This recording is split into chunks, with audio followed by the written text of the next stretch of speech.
They've been reported at dusk or in the dead of night, in clearings amid still woods and fields in lonely farm country.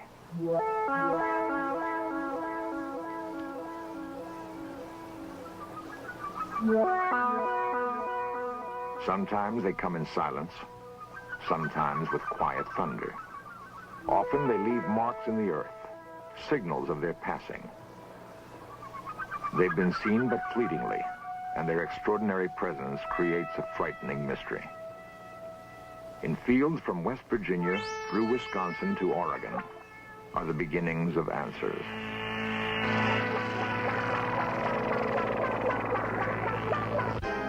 A dark patch of ground on a football field. Normal people saw the object that made it.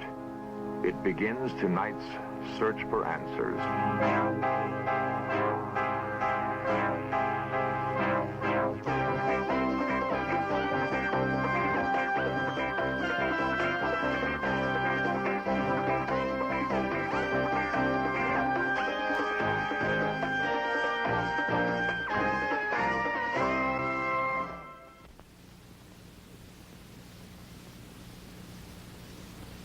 On June 24th, 1947, an Idaho businessman named Kenneth Arnold was flying his private plane near Washington's Mount Rainier.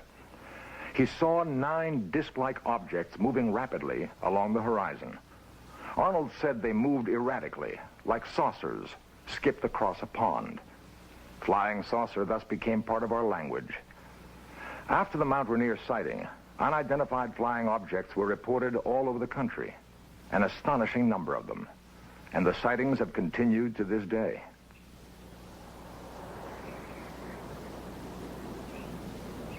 A chill morning in Mellon, Wisconsin.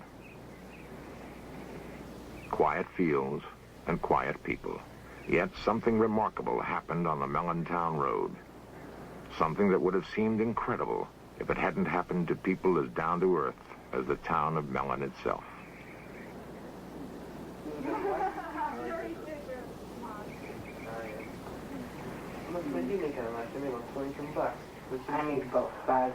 Philip Baker works in a mill, on the same job for more than 20 years.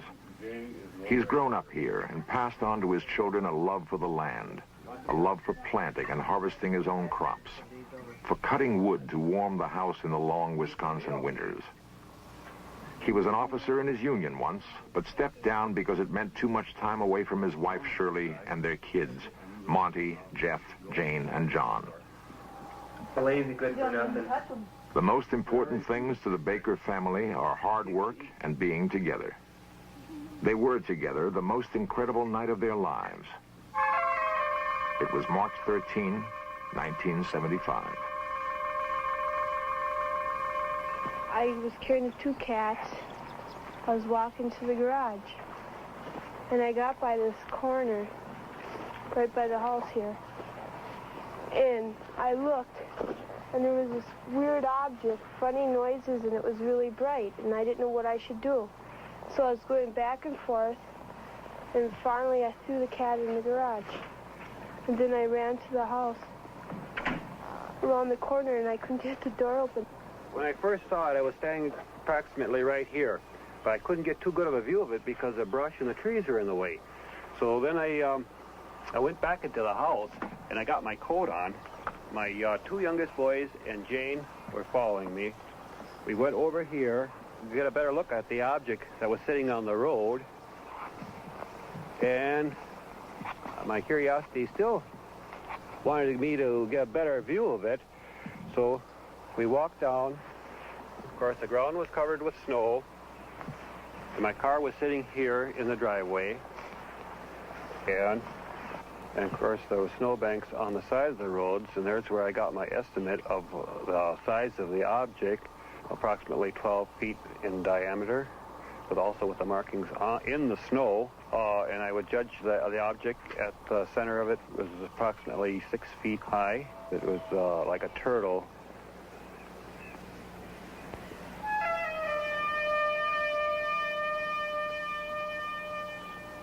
My 2 boys and my girl started to proceed here closer. My girl told me not to go any closer to it.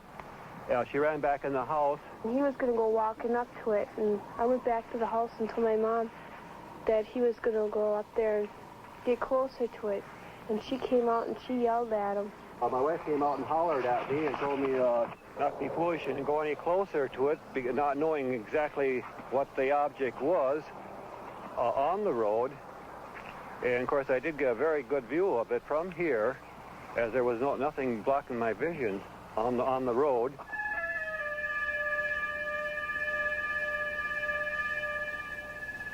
Montgomery was looking out the upstairs windows where he got his view of the object. And we went in the house and we called the deputy sheriff. And when the deputy said hello, there was a boom and it was gone. I went out and I couldn't see it anymore. The sheriff came and he saw nothing. That can be a pretty lonely feeling, to have witnessed something incredible and be unable to produce evidence. Loneliest of all, perhaps, for the Baker children. They would want to tell their story to friends at school. But who would believe them? Well, Monty, my oldest boy, he was all upset. He told my other two boys, now don't say anything. Don't say anything to kids at school. We don't want nothing of this to get out. And of course, Janie was in tears. She says, well, I know what I saw. She says, you trying to tell me I'm crazy or something? She said, I know what we saw. She says, don't try to tell me I didn't see anything, because she said, I know I saw it. And she was in tears and everything else that night. And, of course, the undersheriff, I apologized when he left me off here, because I thought, well, no, we didn't find anything. He said, he'll think I'm a little off, too. He said, no, don't forget, just forget about it. I said, well, okay, let's forget about it. And I said, but don't tell anybody then. Matter of fact, I even mentioned him. I said, don't tell anybody. I said, just forget it then. Because I said, let's drop the whole story. Mellon has a newspaper, the Weekly Record. Editor Jasper Landry knows just about everybody in Mellon by first name. I've known Mr. Baker for about 30 years, and he and his family have been here a long time.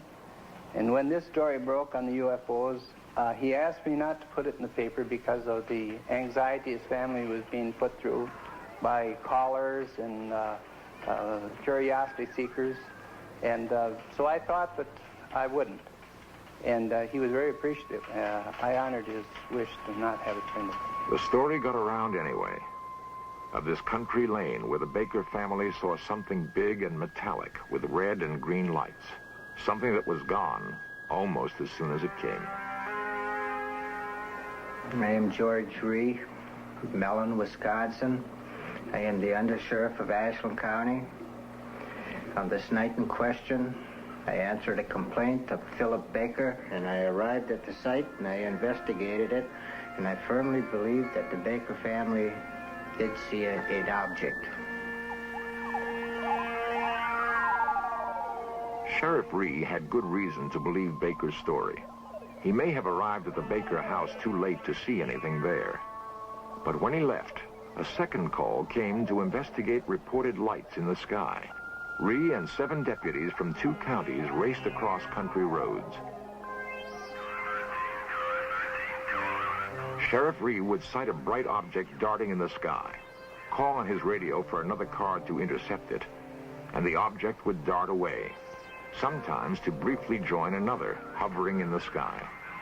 One of Ree's deputies said the light given off by the objects was so intense he could read a newspaper by it. And when it passed over another patrol car, the police radio went dead. To this moment, no one knows what it was that George Ree and 7 county policemen chased that night in Wisconsin.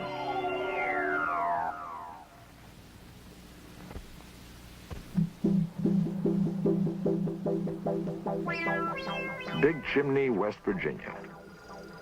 It has been suggested that the overwhelming percentage of UFO sightings occur in small towns and rural farmlands for good reasons. The view is less obstructed, for one thing. The residents are more likely to be looking up at the sky, more sensitive to the changing lights above. It's about 9:30 in the night. We were driving north on 119 towards Clendenin, and my wife saw some intensely bright lights in the sky, and she commented that this was the brightest airplane light that she'd ever seen. I looked up, and there's this big diamond-shaped object with big flat ends set right above the treetops.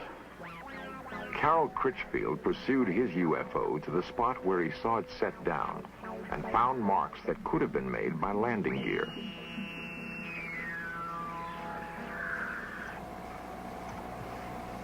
Critchfield is a foreman in a big chimney chemical plant. He's not the sort of man who is often called on to take lie detector tests. But he knows how incredible his story must sound. I'm Ian Criswell from the Criswell Security Agency in Wheeling, West Virginia. Myself and a team of investigative specialists conducted extensive polygraph testing of Mr. Critchfield. The lie detector, or polygraph, is a sensitive device for recording changes in body temperature, rate of breathing, electrical impulses in the skin, and heartbeat. Preliminary tests established normal parameters, which, if exceeded during the actual test, indicate deception. This is the blood pressure pattern, this is a skin sensitivity pattern, and this is a breathing pattern. A lie detector test cannot prove whether or not Critchfield saw a UFO. It can only indicate whether he believes he is telling the truth. Is your last name Critchfield? Yes.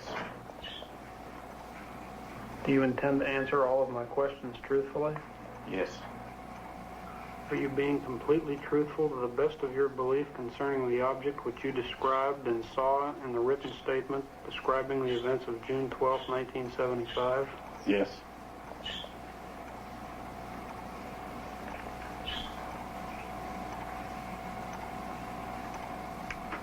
Are you being truthful when you say that in the first 35 years of your life you have never lied to a police officer? Yes.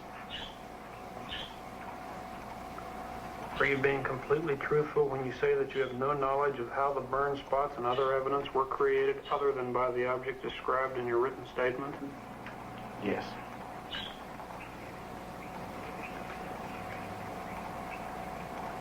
The test is now over.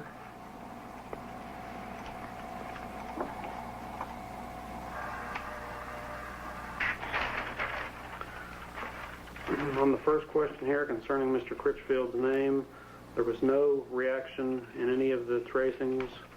And the second question concerning the, does he plan to answer all questions truthfully? Again, there were no reactions indicating deception. And question number 3 concerning the object that Mr. Critchfield described in a written statement previous to this examination, there were no reactions significant of deception. On the question concerning the burn spots and the other evidence left by the object, there were no reactions indicative of deception. And it is our opinion that Mr. Critchfield has told the complete truth about all statements concerning the object he cited on June 12, 1975. It would be unusual indeed if a man not noted for vivid imagination and guile could invent a story about a UFO and then control half a dozen involuntary body functions in such a way as to fool a sophisticated machine and experienced technicians. Much easier to believe that something extraordinary happened on a hilltop in Big Chimney, West Virginia. Something that touched Carol Critchfield's life and left him wondering.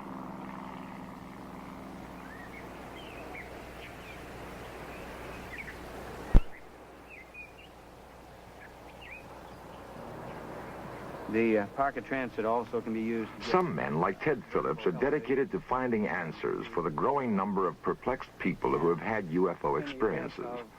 Phillips is an amateur scientist and UFO investigator. Neat little pocket penetrometer.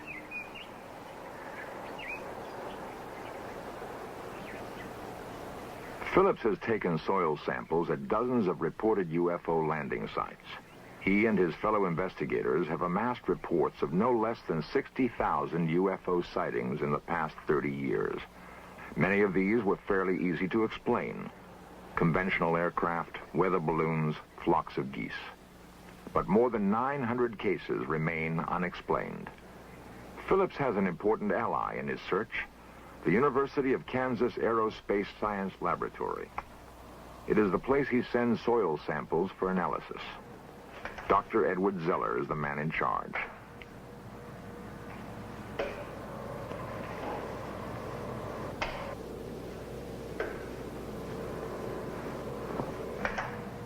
Zeller believes it would be unscientific to ignore UFO reports, and that the techniques of hard scientific analysis can be put to work finding answers.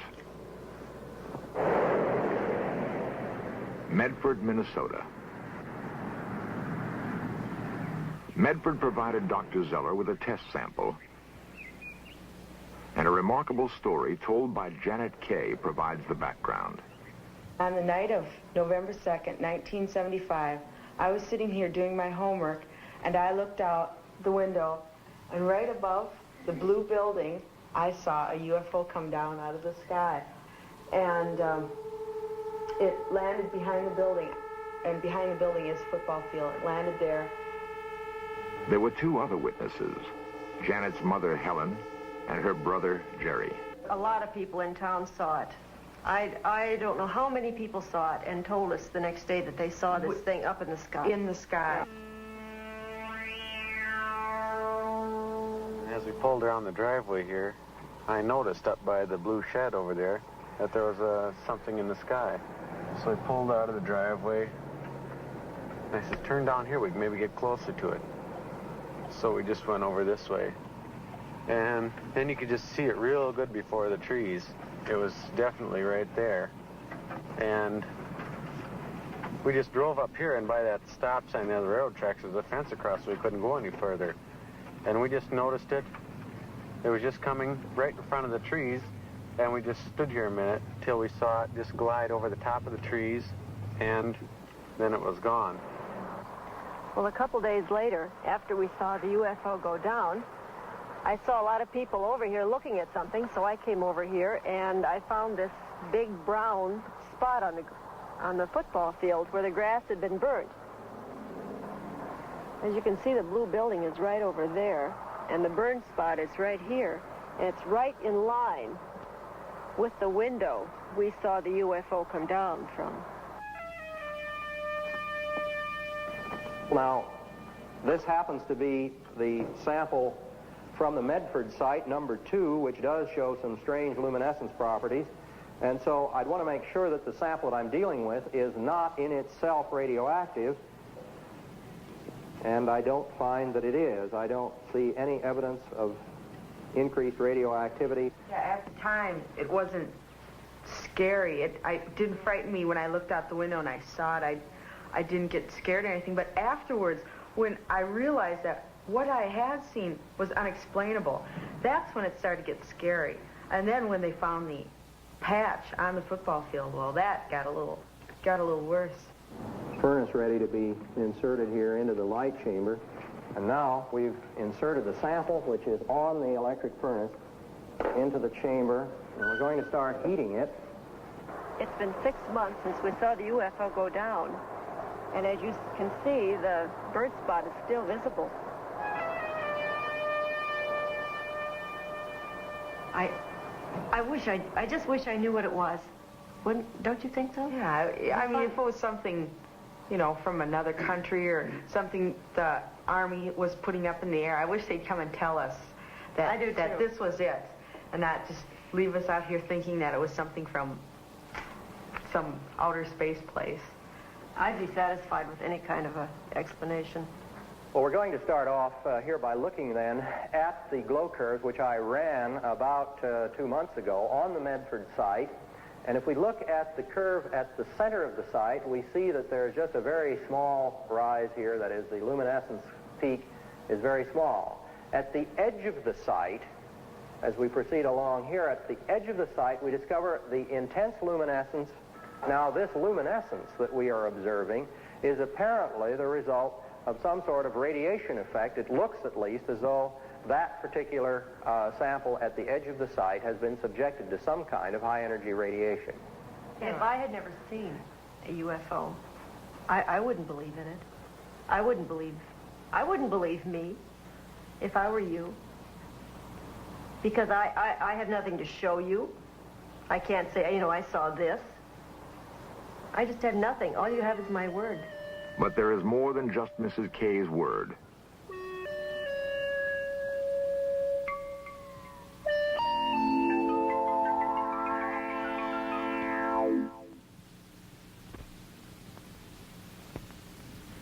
In a recent Gallup poll, 15 million Americans claim to have seen a UFO. 15 million. The same poll showed that 51% of the adult population is convinced that flying saucers are real.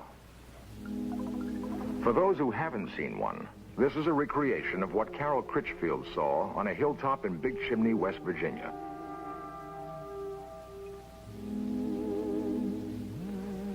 The artist used the same technique that a police artist would use in recreating the features of a suspect from the descriptions of witnesses. And this is what Philip Baker saw on the town road in Mellon, Wisconsin.